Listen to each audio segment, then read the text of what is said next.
मैं आपको बता दूं कि आज की क्लास में मैं इस चैप्टर का सबसे इंपॉर्टेंट क्वेश्चन पढ़ाने जा रहा हूं।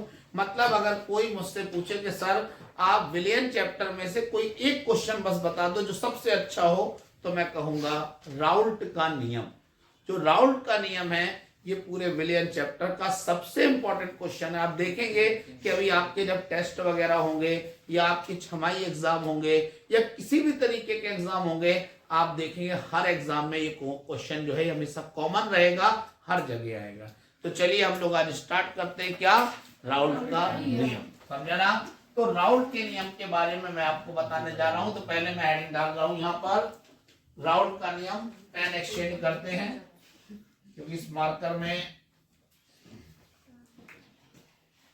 तो ये हम लेके आ रहे हैं राउल्ट का नियम। राउल्ट का नियम सुनो मेरी बात बेटा। जो वैज्ञानिक राउल्ट थे इन्होंने दो नियम प्रस्तुत किए हैं। और पहला नियम क्या है? पहला है बेटा अवाष्पशील ठोस की द्रव में विलेयता के लिए राउल्ट का नियम। तो पहला नियम आपने देखा, काफी बड़ी सी हेडिंग लग रही है देखने में कि अवाष्पशील ठोस की द्रव में विलेयता के लिए राउल्ट का नियम।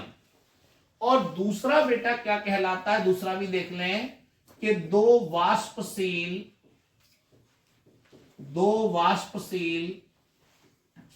द्रवों के लिए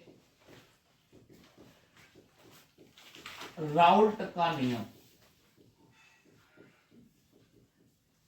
यानी कि दो वाष्पशील द्रवों के मिलने से जो विलयन बनता है, हमें उसके लिए राउल्ट का नियम पढ़ना है। और दूसरा हैगा अवाष्पशील ठोस की द्रव में विलेयता के लिए राउल्ट का नियम। और सभी लोग पूरा कॉन्सेंट्रेट करेंगे क्या है ये नियम। तो ये नियम है कि स्थिर ताप पर किसी विलयन के वाष्प दाब में, स्थिर ताप पर किसी विलयन के वाष्प दाब में आपेक्षिक अवनमन। कौन सा अवनमन? आपको याद रखना है आपेक्षिक अवनमन विलेय के मोल प्रभाज के बराबर होता है। विलेय के मोल प्रभाज के बराबर होता है। तो इन्होंने नियम बताया कि स्थिर ताप पर किसी विलयन के वाष्प दाब में आपेक्षिक अवनमन किसके बराबर होता है? विलेय के मोल प्रभाज के बराबर होता है। तो बड़ा आसान सा नियम है। इस नियम के अनुसार स्थिर ताप पर किसी विलयन के वाष्प दाब में आपेक्षिक अवनमन विलेय के मोल प्रभाज के बराबर होता है। विलेय के मोल प्रभाज के बराबर होता है। कई बार लोग भूल जाते हैं, कह देते हैं विलेय के मोल प्रभाज के समानुपाती होता। नहीं, विलेय के मोल प्रभाज के बराबर। तो आपको क्लियर है ना परिभाषा के स्थिर ताप पर किसी विलयन के वाष्प दाब में आपेक्षिक अवनमन विलेय के मोल प्रभाज के बराबर होता है। ठीक है ना? मैं आपको बता दूं कि वाष्प दाब में अवनमन को हम किससे प्रदर्शित करते हैं। याद करो, अभी हमने तुम्हें 2-3 दिन पहले ही बताया होगा कि वाष्प दाब में अवनमन को किससे प्रदर्शित करते हैं। तो वाष्प दाब में अवनमन को हम डेल्टा पी से प्रदर्शित करते हैं। और याद करो डेल्टा पी की जगह आप लिख सकते हैं P naught minus P S, लिख सकते हैं ना। तो यहां पर हमें देखो वाष्प दाब में अपेक्षिक अवनमन चाहिए, तो वाष्प दाब में जो अवनमन होता है उसे आप लिखते हैं P naught minus P S. वाष्प दाब में जो अवनमन होता है उसे क्या लिखते हैं आप? P naught minus P S. सुनना, अगर हम वाष्प दाब में अवनमन के जो वाष्प दाब में अवनमन है, अगर इस वाष्प दाब अवनमन में अगर हम फिर से पी नॉट से भाग देते हैं तो इसे कहा जाता है वाष्प दाब में आपेक्षिक अवनमन। क्या कहलाता है ये? वाष्प दाब में आपेक्षिक अवनमन। तो P naught minus P S को हम नाम देते हैं वाष्प दाब में अवनमन। और अगर इसमें दोबारा पी नॉट से भाग देंगे तब इसका नाम हो जाता है वास्तव में आपेक्षिक अवनमन। और ये किसके बराबर होता है? ये विलेय के मोल प्रभाज के बराबर होता है। और आप जानते हैं विलेय के मोल प्रभाज का सूत्र भी हमने आपको बताया था कि विलेय का मोल प्रभाज बराबर होता है विलेय के मोल बटे विलायक के मोल प्लस विलेय के मोल। बताया था ना? तो हम वही लिख रहे हैं, विलेय के मोल प्रभाज की जगह हम लिख दे रहे हैं यहाँ पर। सब लोग ध्यान दो कि विलेय के मोल बटे विलायक के मोल प्लस विलेय के मोल, विलेय के मोल, ये हो जाएगा। तो विलेय के मोल प्रभाज की जगह हम लिख सकते हैं विलेय के मोल बटे विलायक के मोल प्लस विलेय के मोल। बेटा क्या आप जानते हैं कि अगर आप चाहें तो विलेय के मोल की जगह आप लिख सकते हैं विलेय का भार बटे विलेय का अणुभार। विलेय के मोल की जगह क्या लिख सकते हैं?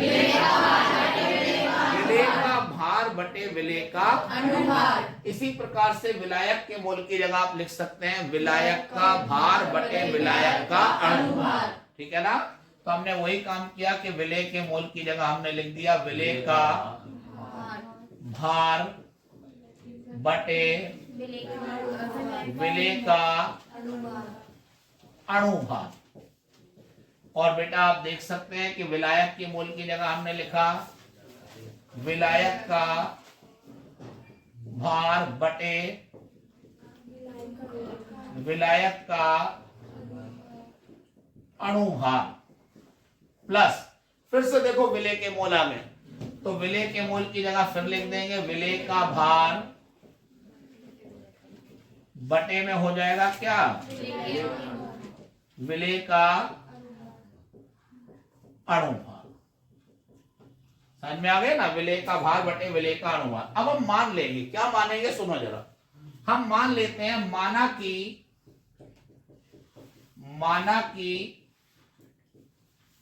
विलेय का भार WB है। हमने मान लिया कि विलेय का जो भार है वो WB है। विलेय का अणुभार हमने मान लिया कि MB है। इसके बाद विलायक का भार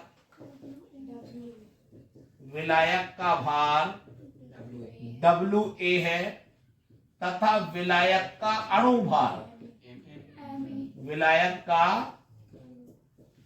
अणुभार MA है। तो हम लोग चाहे तो लिख सकते हैं P0 minus PS upon P0 बराबर विलेय के भार की जगह लिख देंगे, देखो ये वाला WB लिख देंगे ना, बटे विलेय के अणुभार की जगह हम लोग लिख देंगे MB, हो जाएगा ना MB। इसके बाद हम लोग विलायक का जो भार होता है बेटा, विलायक का जो भार होता है बेटा उसकी जगह लिखेंगे हम लोग WA बटे विलायक का जो अणुभार होता है इसकी जगह लिखेंगे MA।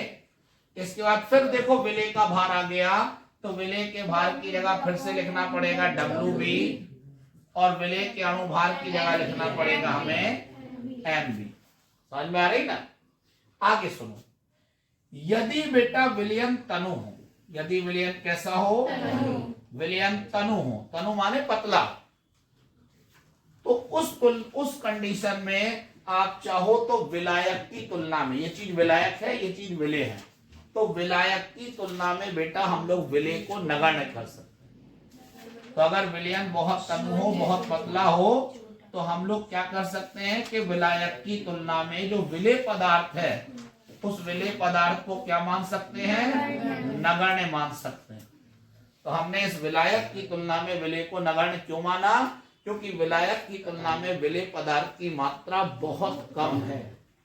मतलब मैं अपनी बात को एक उदाहरण से समझाता हूं। मान लीजिए बेटा मैंने एक जग में भर के पानी ले लिया और मैं जब आपके पास ये पानी लेके आया तो मैंने इसमें एक दाना चीनी का डाल दिया और घोल दिया और आपसे आके कहा बेटा शरबत तैयार है, एंजॉय करो सब लोग। तो आप क्या देखेंगे कि जब आप पिएंगे तो आपको लगेगा सर झूठ बोल रहे हैं, मजाक कर रहे हैं, सर ने तो इसमें चीनी नहीं डाली। क्यों? एक जग पानी की तुलना में एक दाना चीनी का क्या होता है? कुछ नहीं। तो आप चाहें तो उस एक जग पानी की तुलना में एक दाना चीनी को आप नगण्य कर सकते हैं। आप मान सकते हैं नहीं इसमें चीनी नहीं डली है। तो वही काम यहाँ है कि विलायक की तुलना में विलेय बहुत कम है, तो हमने विलायक से तुलना करके इस विलेय को छोड़ दिया। और जब छोड़ दिया तो अब हम यहाँ पे स्टेप को लिखते हैं अगला। तो हमारे पास क्या बचा? P naught minus P S upon P naught बराबर W B upon M B upon W A upon M A, ये बचेगा। क्योंकि ये चीज बेटा देखो, ये वाला पार्ट अपन ने क्या कर दिया है, इसे नगण्य कर दिया।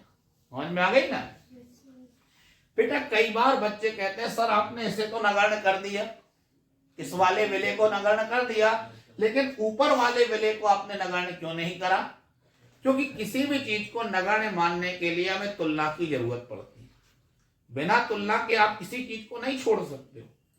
फॉर एग्जाम्पल, आपने एक जग पानी में एक दाना चीनी का डाला था, तो उस पानी की तुलना में चीनी इतनी कम थी कि आपने नगण्य कर दिया।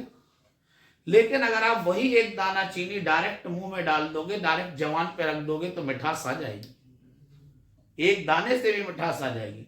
तो उस कंडीशन में तो आप उसे नगण्य नहीं कर पाओगे ना।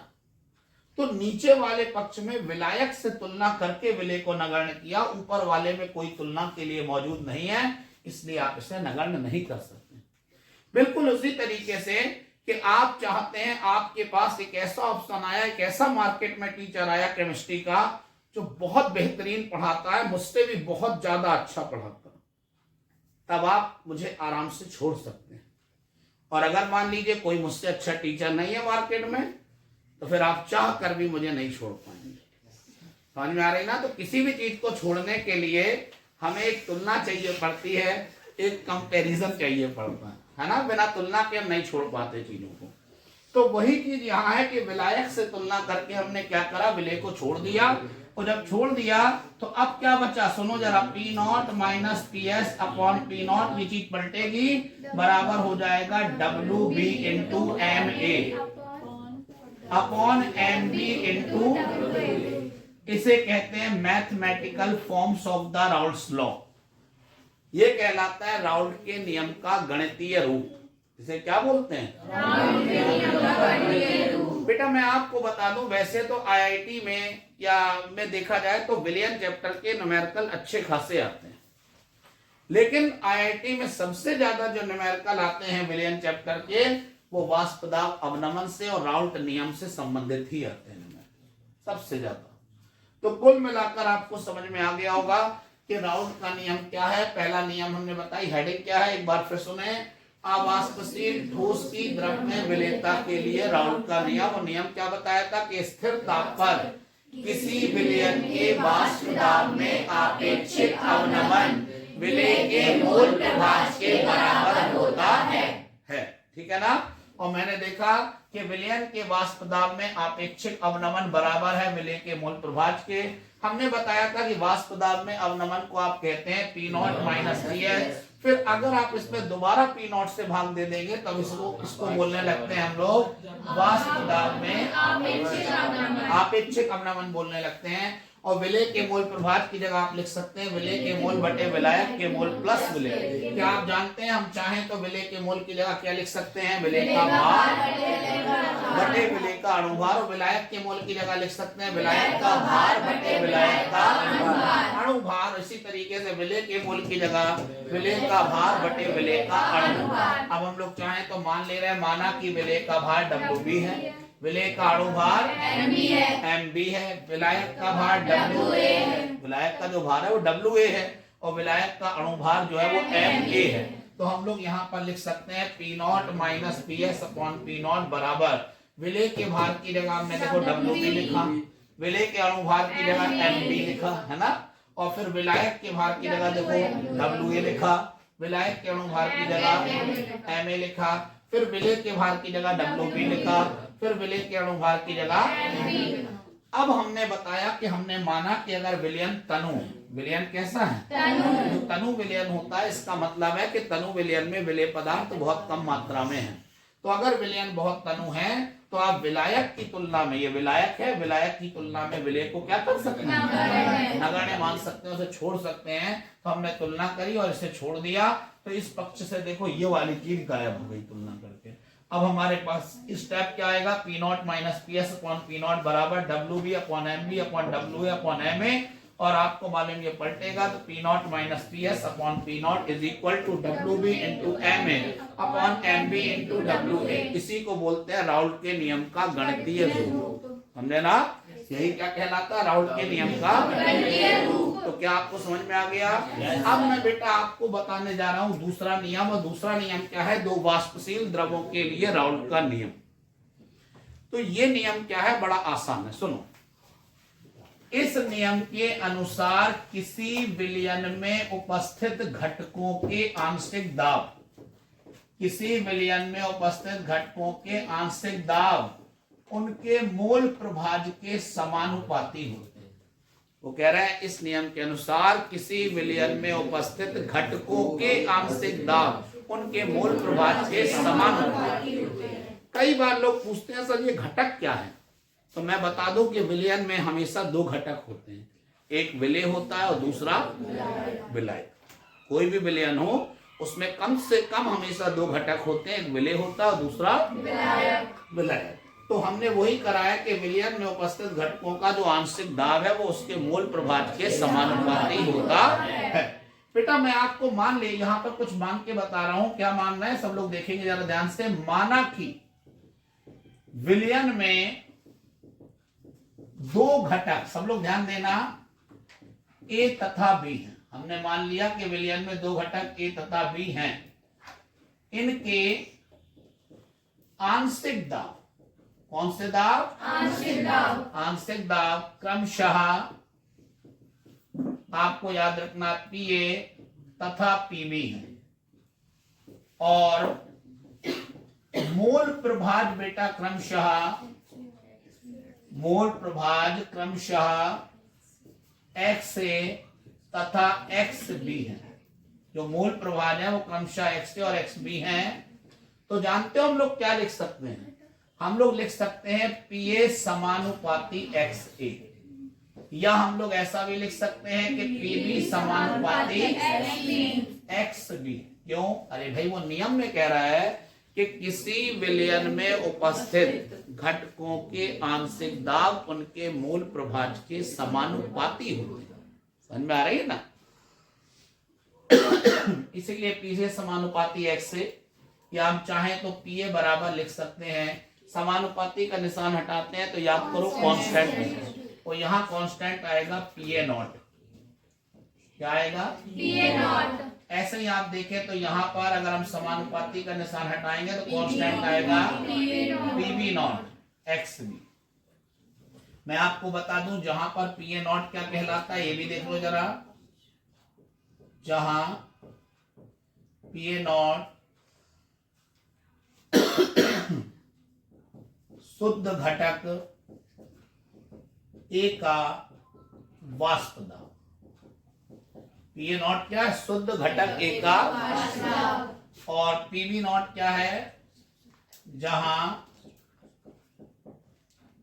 पी बी नॉट शुद्ध घटक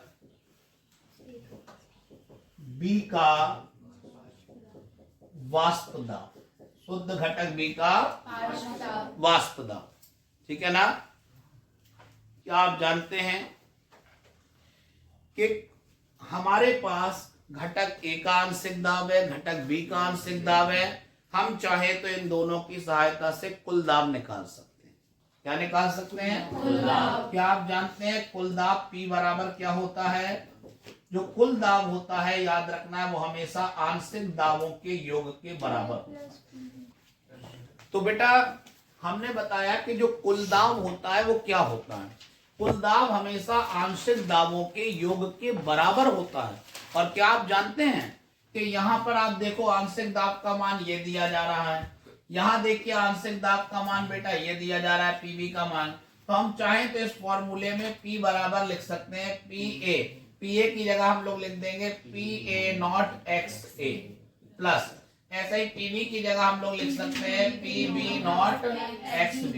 और मैं बता दूं कि इस फॉर्मूले पर भी हमें न्यूमेरिकल करना पड़ेगा। ये सब न्यूमेरिकल के लिए फॉर्मूले हैं। तो आपको समझ में आ गया होगा दो वाष्पशील द्रवों के लिए राउल्ट का नियम क्या बताया। बिल्कुल लास्ट बार सुन लें कि किसी विलयन में उपस्थित घटकों के आंशिक दाब उनके मोल प्रभाज के समानुपाती होते हैं। क्लियर, समझ में आ गई ना। माना कि विलयन में दो घटक कौन कौन से हैं, इनके आंशिक दाब क्रमशः क्या है, पीए और पीबी है, और मोल प्रभाज क्रमशः।